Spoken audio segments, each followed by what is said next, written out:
Bonjour mesdames et messieurs, bienvenue dans notre 11h45. Nous sommes le 25 mars.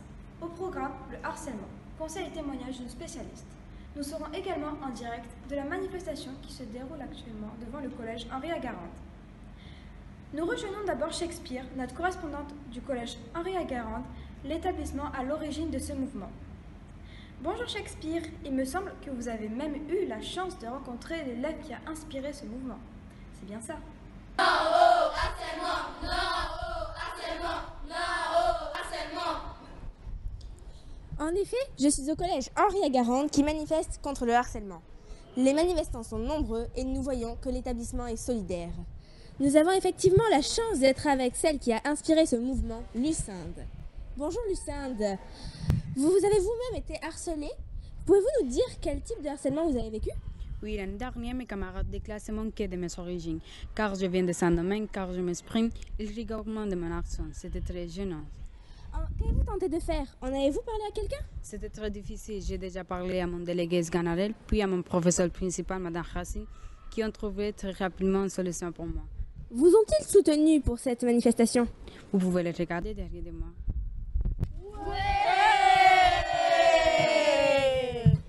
Bonjour Sganarelle. Vous êtes le premier relais de Lucinde dans sa lutte contre le harcèlement. Pouvez-vous nous dire quelle a été votre première réaction en apprenant que l'une de vos camarades se faisait harceler? Sur le fait, j'étais vraiment énervée car elle était seule, la pauvre, j'étais vraiment énervée. Et qu'avez-vous fait pour l'aider? Dans notre formation de délégué contre le harcèlement, la première chose que je lui ai dit, c'est qu'il ne fallait pas se taire face à ces comportements et en parler à un responsable. La première personne à qui elle a parlé, c'était d'abord sa famille. Puis elle voulait parler à quelqu'un du collège.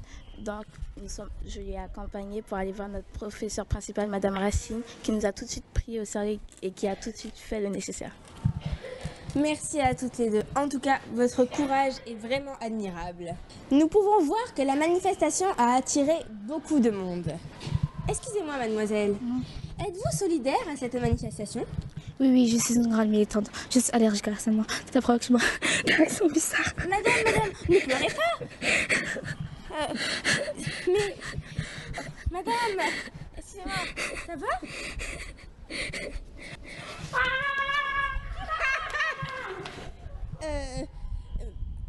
À vous, Marivaux. Non au harcèlement, non au harcèlement. Merci Shakespeare pour ce reportage. Place maintenant à notre invitée du jour, Madame Corneille. Bienvenue parmi nous, Madame Corneille. Vous êtes spécialiste dans le harcèlement, vous êtes l'auteur de plusieurs ouvrages scientifiques sur la question et vous êtes professeur en psychologie à l'Université de Paris-Descartes. Bonjour Madame, tout à fait. Donc, Madame Corneille, vous êtes psychologue. Que pouvez-vous nous dire sur l'ampleur de ces manifestations? Qu'en pensez-vous? Je pense qu'il est normal que les Français soient en colère car ce fléau se répand de plus en plus et nous avons tout peur pour nos enfants. Pour vous, quelle est la source du harcèlement? Pour commencer, il faut savoir que les signalements de cas de harcèlement ont augmenté de 47% entre 2000 et 2016. Je pense qu'une recherche va dans ce sens. Que les réseaux sociaux et la publicité jouent un rôle, ils nous montrent des personnes belles et riches, ils peuvent donc provoquer ces complexes, surtout chez les jeunes. Pourquoi? Parce qu'ils sont en pleine construction de soi et le harcèlement devient un moyen de surmonter leurs complexes. Est-il vrai que la majorité des harceleurs ont eux-mêmes été harcelés? Des études montrent qu'effectivement 35% l'ont été. Dans ces 35%, une forte majorité harcèle pour surmonter leurs complexes. Le reste avance des raisons autres comme la vengeance ou un différent personnel. Dernière question, Madame Corneille. De quelles solutions disposons-nous pour lutter contre, voire stopper le harcèlement? Je pense qu'il est impossible d'éradiquer le harcèlement, mais on peut le freiner. Il faut continuer de prévenir chacun, y compris des personnes chargées de repérer et de traiter les affaires de harcèlement. Bien sûr, bien sûr. Merci d'avoir été avec nous sur le plateau. Merci à vous. Nous avons pu rencontrer Madame Georgette, ministre des Affaires sociales, afin de recueillir son avis et son plan d'action face à ce mouvement national. En effet, je suis actuellement avec la ministre des Affaires sociales, Madame Georgette.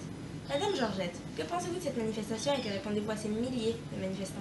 Alors je conçois leur colère et je vais faire tout mon possible pour gérer cette situation. Et avez-vous des idées concrètes à instaurer au ministère? Oui, nous recevrons une délégation le 15 mars 2019. Et que voulez-vous leur dire à ces manifestants lorsqu'ils viendront vous voir? Nous en reparlerons lors de notre rencontre. Voulez-vous changer des choses en France? Oui, nous voulons sensibiliser davantage au problème du harcèlement et punir plus sévèrement les harceleurs.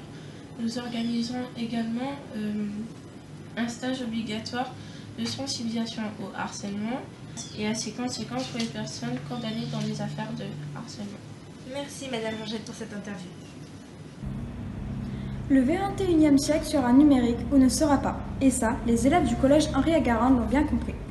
Afin de diffuser leurs actions sur les réseaux sociaux, ils ont, à l'initiative d'une des déléguées de l'établissement, réalisé un véritable clip de campagne. Je vous propose d'en visionner un extrait.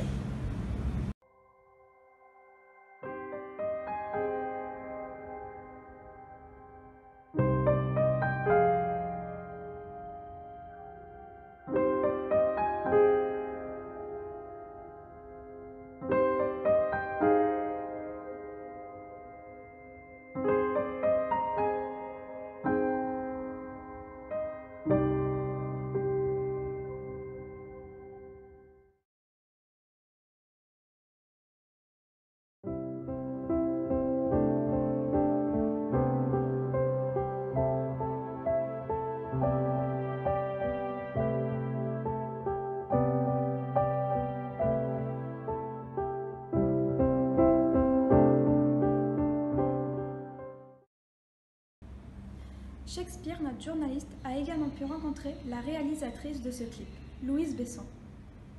En effet, je suis en compagnie de Louise Besson, l'une des déléguées de l'établissement. Louise Besson, qu'est-ce qui a inspiré ce film? J'ai fait un rêve, I had a dream, you know. Jeanne d'Arc m'est apparue sur son cheval blanc près de mon lit. Et il était 21h, 21 minutes et 21 secondes. Et elle m'a dit, oui parce qu'on se connaît, on est de grandes amies. Elle vient souvent me visiter.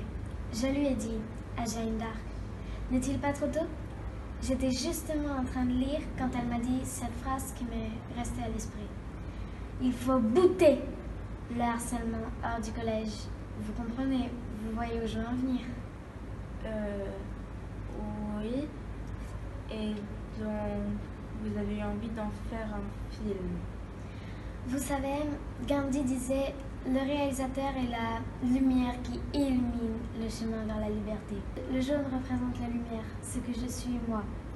Et c'est là que j'ai décidé de réaliser mon rêve.